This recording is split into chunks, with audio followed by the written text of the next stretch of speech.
माँ जी, बारिश से कब छुटकारा मिलेगा?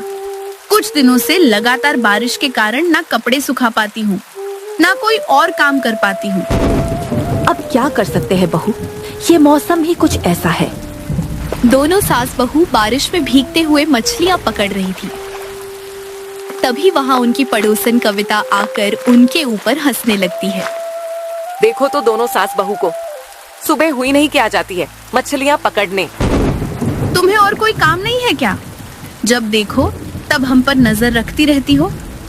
मेरे इतने भी बुरे दिन नहीं आए हैं कि मैं तुम लोगों के ऊपर नजर रखूं। मेरे सामने तुम्हारी हैसियत ही क्या है? दो बोल मीठे तो इंसानों की तरह बोल नहीं सकती। लगता है पिछले जन्म में चुड़ैलों की बिरादरी से रही होगी। ये सुनते ही कविता गुस्से से लाल हो जाती है। चुड़ैल? किसे कहा तुमने? इससे पहले कि दोनों के बीच लड़ाई बढ़े, माँ गंगा को शांत करा देती है। अरे बहू, शांत हो जाओ। क्यों इस मंद बुद्धि के मुंह लग कर अपना दिन खराब कर रही हो? सही कहा माँ जी। वैसे भी हमने काफी मछलियाँ पकड़ ली है, तो अब हमें घर चलना चाहिए। इसके बाद दोनों अपने घर चली जाती है। घर जाते ही दोनों ढाबे के लिए मछली चावल बनाने लगती है। तभी वहाँ गंगा का पति मनोज मुंह लटकाए आता है। माँ गंगा, मैं लुट गया, बर्बाद हो गया। क्या हुआ जी? इतने परेशान क्यों हैं? मेरी आज की पगार चोरी हो गई। चोरी की बात सुनकर सबके होश उड़ जाते हैं। चोरी? पर वो कैसे? आजकल काम की जगह पे बहुत चोरियां हो रही है। जरा सा किसी मजदूर का ध्यान इधर उधर होता नहीं कि चोर हाथ साफ कर जाते हैं। कर्म फूटे उस नास पीटे चोर के। बेचारा मेरा बेटा दिन भर इतनी मेहनत करता है और वो कल मुहा चोर मुफ्त में पैसे ले जाता है। मनोज के पिता वहीं चारपाई पे लेटे आराम कर रहे होते हैं। ये सारी बातें सुनकर उनकी नींद खुलती है और वो मनोज को समझाने लगते हैं। बेटा, अब पछताने से कुछ नहीं होगा। आगे से ध्यान रखना। अब चिंता छोड़ और मछली चावल खा ले। इसके बाद सब हाथ मुंह धोकर एक साथ बैठकर मछली चावल खाने लगते हैं। खाना खत्म होते ही थोड़ी देर बाद गंगा मछली चावल लिए ढाबे पर जाती है, जहां दो ग्राहक उसका इंतजार कर रहे होते हैं। अरे गंगा भाभी, आज आपने ढाबा खोलने में इतनी देरी क्यों कर दी? पता है हमें कितनी भूख लगी है। हाँ भाभी, जब तक आपके हाथों की मछली चावल ना खा ले, हमारे दिन की शुरुआत ही कहाँ होती है। दोनों की बातें सुनकर गंगा भावुक हो जाती है। भैया, आप जैसे ग्राहकों की वजह से ही मुझे ढाबा चलाने की हिम्मत मिलती है। गरम गरम मछली चावल बनाकर लाई हूँ, आइए खा लीजिए। फिर गंगा उन्हें एक एक प्लेट मछली चावल निकाल कर देती है और दोनों बड़े चाव से खाने लगते हैं। खाते खाते दोनों गांव में हो रही अजीब घटनाओं के बारे में बातें करने लगते हैं। ए भाई, तुम्हें पता है आजकल गांव में क्या क्या होने लगा है? वही ना, अब तो ज्यादा पैसे लेकर घर से बाहर निकलना खतरे से खाली नहीं है। दोनों की बातें सुनकर गंगा के मन में कई सवाल जग उठते हैं। आप दोनों गांव में हो रही चोरी के बारे में बात कर रहे हैं ना? भाभी, सिर्फ पैसों की चोरी नहीं बल्कि और भी चीजों की चोरी हो रही है। अब कल की ही बात ले लो। अपने गांव का एक आदमी अपनी पत्नी के लिए नई साड़ियां लाया था। उस चिंती चोर ने साड़ियां तक चुरा ली। गांव में हो रही अजीबोगरीब चोरी से सभी परेशान थे। दोनों आदमी कुछ देर बातें करके मछली चावल खाकर वहां से चले जाते हैं। शाम होती है। गंगा अपना ढाबा बंद करके घर जाने लगती है। तभी रास्ते में उसे कविता दिखाई देती है। अरे कविता, अपने घर का ध्यान रखना। गांव में चोर घुस पड़े हैं। तुम्हारे पास तो कितनी सारी कीमती चीजें हैं। अच्छा, तो अब मुझे एक मछली चावल का ढाबा लगाने वाली सलाह देगी? तुमसे तो बात करना ही बेकार है। तो मत करो ना।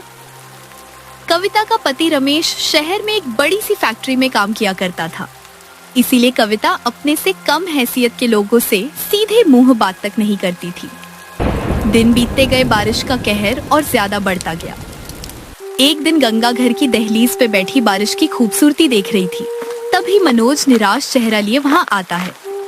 गंगा, मुझे माफ कर देना। आप माफी क्यों मांग रहे हैं? मेरी वजह से तुम्हें कितनी परेशानी झेलनी पड़ती है। मेरा काम कभी चलता है तो कभी नहीं। इसलिए तुम्हें ढाबे पे दोगुनी मेहनत करनी पड़ती है। हम दोनों एक दूसरे के सुख दुख के साथी हैं। बुरे वक्त में एक दूसरे का साथ नहीं दिए तो जीवन साथी किस बात के। गंगा, लगातार बारिश होने के कारण मालिक ने बहुत से मजदूरों को काम से निकाल दिया है। अफसोस के उनमें मैं भी शामिल हूँ। आप मन छोटा मत कीजिए, ये मुश्किल घड़ी है, पर वो कहते हैं ना, ये वक्त भी गुजर जाएगा। गंगा की बातें सुनकर मनोज को थोड़ी राहत मिलती है। फिर दोनों साथ बैठकर सुकून से बारिश की ठंडी ठंडी बूंदों को गिरते हुए देखने लगते हैं। रात होती है, सभी खाना खाने एक साथ बैठते हैं। तभी छत की पपड़ियां गिरने लगती है। हे भगवान, लगता है घमासान बारिश के कारण छत कमजोर पड़ रही है। कमजोर पड़ेगी ही। आपको याद भी है आखिरी बार हमने कब घर की मरम्मत करवाई थी? आप दोनों फिक्र मत कीजिए, बारिश के कारण ज्यादा ग्राहक नहीं आ रहे हैं। जैसे ही ढाबा पहले की तरह चलने लगेगा, घर की मरम्मत करवा दूंगी। छत से पानी टपकता है। दीवारों की मिट्टी बारिश के कारण फूलने लगती है। गंगा को अब घर की मरम्मत की फिक्र होने लगती है। इसलिए वो अगले दिन से और जल्दी अपना ढाबा खोलती है ताकि थोड़े और ग्राहक आ सके। गंगा भाभी, इस बारिश में मछली चावल बेचना बड़ा मुश्किल होता होगा ना? हाँ भैया, जब से बारिश शुरू हुई है, गिने चुने ग्राहक ही आते हैं। आप हिम्मत मत हारना भाभी, एक दिन सारे गांव वाले यहाँ जरूर आएंगे। आखिर आपके इन स्वादिष्ट मछली चावल से कोई कैसे बच पाएगा? वे दोनों आदमी गंगा के रोज के ग्राहक थे। कोई आए ना आए, वे दोनों बारिश, धूप, ठंडी, तूफान, हर मौसम में मछली चावल खाने जरूर आते थे। उस दिन भी जोर की बारिश में दोनों ने मछली चावल खाया और गंगा की खूब तारीफ करने लगे। कविता बाहर खड़ी सब सुन रही थी और जलन के मारे अंदर ही अंदर घुट रही थी। इस गंगा की इतनी तारीफ मुझसे सही नहीं जा रही है। इस गांव में बस मेरा ही बोलबाला होना चाहिए। मुझे कुछ करना होगा। इतना सोचकर कविता वहां से चली जाती है। 2 दिन बीते, गंगा मछली चावल लिए ढाबे पे जा ही रही थी। तभी उसे ढाबे के बगल में एक और ढाबा दिखता है। अरे ये ढाबा किसका है? गंगा ढाबे के थोड़े पास जाती है। वहाँ उसे कविता खड़ी दिखती है। कैसी हो गंगा?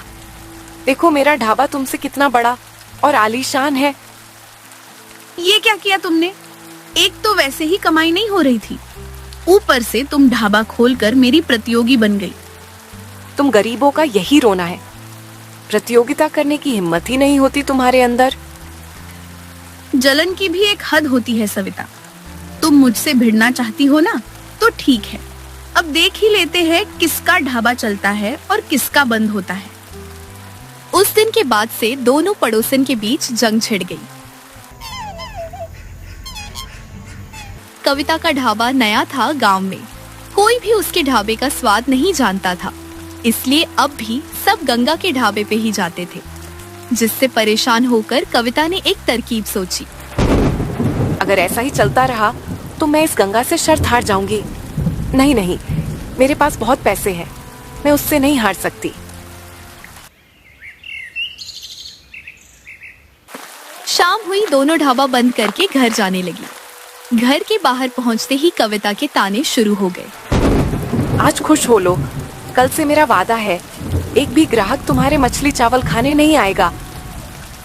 तुम्हारे अंदर दूसरों के लिए कितना जहर भरा है कविता। एक दिन तुम्हारी यही अकड़ तुम्हें पछतावे की आग में जलाएगी। इतना बोलकर गंगा घर के अंदर चली जाती है। कविता की बातों से गंगा बहुत परेशान थी और अपने कमरे में गुमसुम बैठी थी। उसे इतना शांत देख उसकी सास कमरे के अंदर आती है। बहू, क्या हुआ? सब ठीक तो है ना?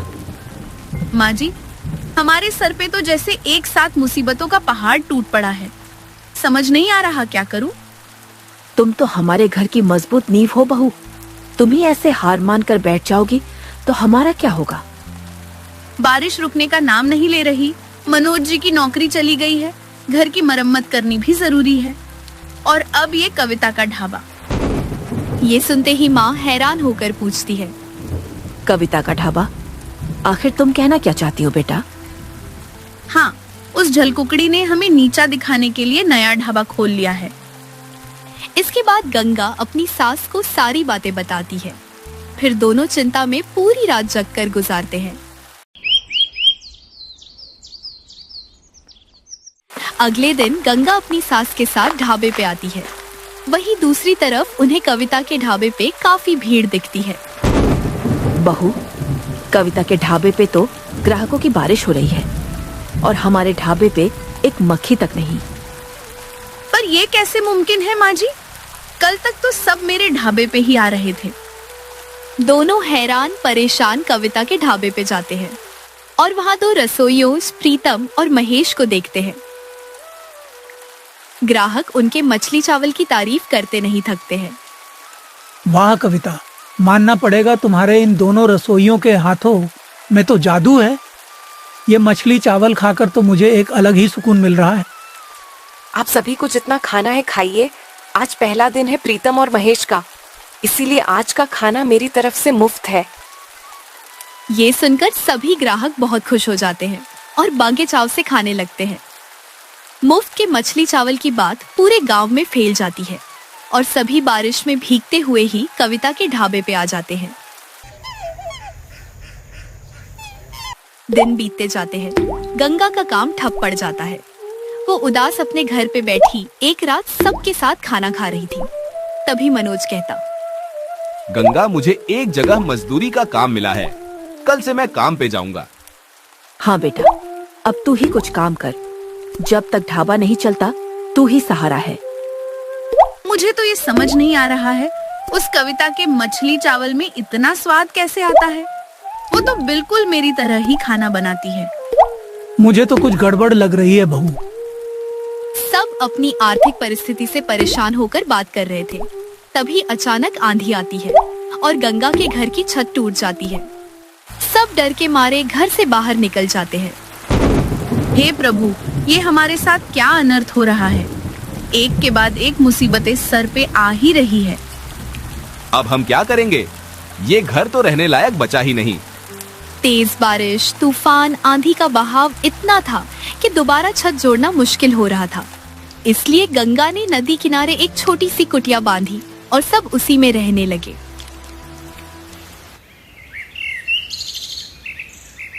अगली सुबह उन्हें इस हाल में देखकर कविता ने उनका बहुत मजाक उड़ाया। ये क्या हालत हो गई तुम सबकी? तुम लोग तो ना घर के रहे ना घाट के। हंसी तो बिल्कुल चुड़ैलों वाली है। सुबह सुबह तुम्हारी शक्ल देखकर हमें अपना दिन खराब नहीं करना। जाओ यहाँ से। रस्सी जल गई पर बल नहीं गया, अकड़ अब भी है। उन्हें ताने सुनाकर कविता अपने ढाबे पे चली जाती है।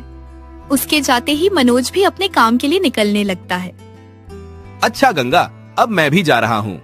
आज कुछ पैसे ले आऊंगा, उससे थोड़ा बहुत तो गुजारा हो ही जाएगा। मनोज मजदूरी करने चला जाता है।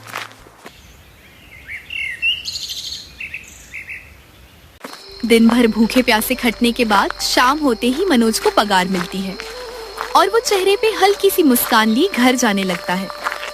तभी अचानक थकावट के मारे नींद आती है और वो पेड़ के नीचे बैठ जाता है। कुछ देर यही आराम कर लेता हूँ। थकान के मारे बदन चूर चूर हो रहा है। बैठे बैठे मनोज की आंख लगती है। कुछ देर बाद आधी रात होती है और मनोज उठकर शोर मचाने लगता है। मेरे पैसे कहाँ गए? मैंने यही नीचे तो रखे थे। मनोज के दिन भर की कमाई एक पल में गायब हो गई। पलक झपकते ही उसके पास से कोई उसकी मजदूरी चुरा ले गया। मनोज घबराते हुए बिना एक क्षण की देरी किए गंगा के पास आकर उसे सारी बातें बताता है। गंगा, फिर से चोरी हो गई। थोड़ी चैन की सांस तो लीजिए। कैसा वक्त आया है, सांस लेना तो दूर, जीने की इच्छा भी नहीं हो रही। मनोज हाँफते हुए गंगा को एक एक बात बताता है। अब पानी सर के ऊपर जा रहा है। हमें उस चोर को ढूंढना होगा और इस कविता की चालाकी का भी पता लगाना होगा। गंगा, अब तुम ही कुछ करो, मेरी तो बुद्धि ही काम नहीं कर रही। गंगा उस रात बहुत सोचती है और अगले ही दिन से वो कविता के ढाबे पे कड़ी नजर रखने लगती है। आज तो मैं कोई ना कोई सुराग ढूंढ कर ही रहूंगी। पूरे दिन ढाबे पे नजर रखने के बाद शाम को गंगा की नजर प्रीतम और महेश पे पड़ती है। दोनों ढाबे के अंदर बैठकर बात कर रहे थे और गंगा खिड़की से उनकी बातें सुनती है। महेश, भाई कविता मालकिन को पता नहीं है कि हम खाने में स्वाद कैसे लाते हैं। अगर उन्हें पता चल गया तो वो हमें छोड़ेगी नहीं। तू फालतू में डर रहा है। उन्हें कौन बताने जाएगा कि हम शहर से केमिकल लाकर खाने में मिलाते हैं ताकि स्वाद उभर कर आए। पर स्वाद के कारण सेहत के ऊपर कितना नुकसान पहुंचता है, ये सब सोचना हमारा काम नहीं है। किसी की तबीयत खराब भी हुई तो उन्हें क्या पता चलेगा कि ये सब हमारे कारण हुआ है। अब गंगा को सारे राज पता चल चुके थे। वो घर जाते ही सबसे पहले ये बात अपनी सास को बताती है। माँ जी, कविता को तो कुछ पता ही नहीं है। उसके साथ उसी के नौकर धोखा कर रहे हैं। हम उसे बताएंगे तो उसे यकीन भी तो नहीं होगा ना। माँ जी, कविता भले ही जुबान की कड़वी है, पर हम उसे मुसीबत में अकेले तो छोड़ नहीं सकते ना। आखिर वो हमारी पड़ोसन है। दोनों सास बहू पूरी रात सच सामने लाने की तरकीब सोचने लगती है। कुछ दिन बीतते हैं, उन्हें कोई सुझाव, कोई तरकीब नहीं मिलती। गांव में चोरियां भी बढ़ती जाती है। चोर का दूर दूर तक कोई नामो निशान नहीं मिलता है। गंगा इसी चिंता में नदी किनारे मछलियां पकड़ रही थी। तभी कविता वहां आती है। अभी भी तुमने उम्मीद नहीं छोड़ी। देखो कविता, मेरा अभी लड़ने का मन नहीं है। कृपया करके आज ताने मत मारना। गंगा को इतनी गुमसुम देखकर कविता का भी दिल पसीज उठता है। क्या हुआ गंगा, सब ठीक तो है ना? देखो, मुझे तुम्हारी कोई फिक्र नहीं, पर मैं इंसानियत के नाते पूछ रही हूँ। अगर मैं कहूँ कि तुम्हारे दोनों रसोइये तुम्हारे साथ छल कर रहे हैं, तो क्या तुम मानोगी? ये सुनते ही कविता गंगा के ऊपर गुस्सा हो जाती है। मेरा ढाबा चलने क्या लगा, तुम मुझे मेरे रसोइयों के खिलाफ भड़काने लगी ताकि मैं उन्हें काम से निकाल दूं और मेरा ढाबा बंद हो जाए। ऐसा नहीं है, मुझे पता था तुम मेरी बात नहीं मानोगी। खैर छोड़ो, मैं तो अब हार मान चुकी हूँ। गंगा की बातों से एक पल के लिए सविता के मन में शक पैदा होता है। तुम्हारे पास कोई सबूत है क्या? तुम बस एक बार मुझ पर भरोसा करके अपने रसोइयों पे नजर रखो। एक ना एक दिन सच पता चल ही जाएगा। कविता उसकी बात सुनती है और अगले दिन से प्रीतम और महेश के ऊपर छुपकर नजर रखने लगती है। कुछ दिनों बाद वो दिन आता है जब कविता उन्हें मछली चावल में दवाइयाँ मिलाते देखती है। गुस्से में वो उसी दिन दोनों को काम से निकाल देती है। तुम दोनों की हिम्मत कैसे हुई मेरे गांव वालों की सेहत के साथ खिलवाड़ करने की? अभी के अभी निकल जाओ दोनों मेरे ढाबे से। ढाबा हमारी वजह से ही चल रहा है मालकिन। हम नहीं रहेंगे तो कोई यहाँ झक मारने भी नहीं आएगा। आपको लोगों की सेहत से क्या लेना देना है? कौन सा आपको इलाज के पैसे देने पड़ेंगे? चुप रहो दोनों, आगे एक शब्द मत कहना। इससे पहले कि मैं पुलिस बुलाऊं, दूर हो जाओ मेरी नजरों से। इसके बाद कविता उन्हें बिना पगार दिए काम से निकाल देती है। कविता बहुत दुखी थी। शोर शराबा सुनकर गंगा भी वहाँ आ जाती है। शांत हो जाओ बहन, ये दुनिया है, यहाँ ऐसे लोग मिलते रहते हैं। गंगा, मुझे माफ करना, मैंने ये सब जलन के कारण किया था। अब मैं ढाबा नहीं चलाऊंगी, तुम अपना काम फिर से शुरू कर सकती हो। ये सुनकर गंगा बहुत खुश होती है। अगले दिन से गंगा फिर से अपना ढाबा खेलती है और मछली चावल बेचने लगती है। बड़े दिनों बाद गंगा के हाथ में कुछ कमाई आती है और वो उस रात सुकून से सोती है। तभी चोर चादर ओढ़े उसके घर पैसे चुराने आता है। आज तो बहुत पैसे मिलेंगे। चोर जैसे ही चोरी करने के लिए कमरे में जाता है, गंगा की आंख खुल जाती है और वो शोर मचा देती है। चोर चोर, सुनिए जी, माँ जी, पिताजी, जल्दी आइए। शोर सुनकर सब उसके कमरे में आते हैं। कविता भी वहाँ आ जाती है। चोर के ऊपर से चादर हटता है और कविता हैरान हो जाती है। आप यहाँ इस हाल में? मुझे यकीन नहीं हो रहा कि मेरा पति ही चोर है। चोरी नहीं करूँ तो क्या करूँ? तुम्हारी फरमाइश ही इतनी है कि पूरी करते करते मैं कंगाल हो जाता हूँ। ये सब सुनते ही कविता रोने लगती है। ये सब मेरी गलती है। मैंने दिखावा करने में अपने पति के ऊपर इतना जोर दे दिया कि उन्हें ये रास्ता अपनाना पड़ा। मुझे माफ करना रमेश जी, अब मैं कोई फिजूल खर्ची नहीं करूंगी। कविता को उसकी गलती का एहसास होता है और उसका सारा घमंड टूट जाता है। कविता, तुम अब अपना दिल छोटा मत करो। हम मिलकर ढाबा चलाएंगे और तरक्की करेंगे। दो पड़ोसन के बीच सुलह होती है।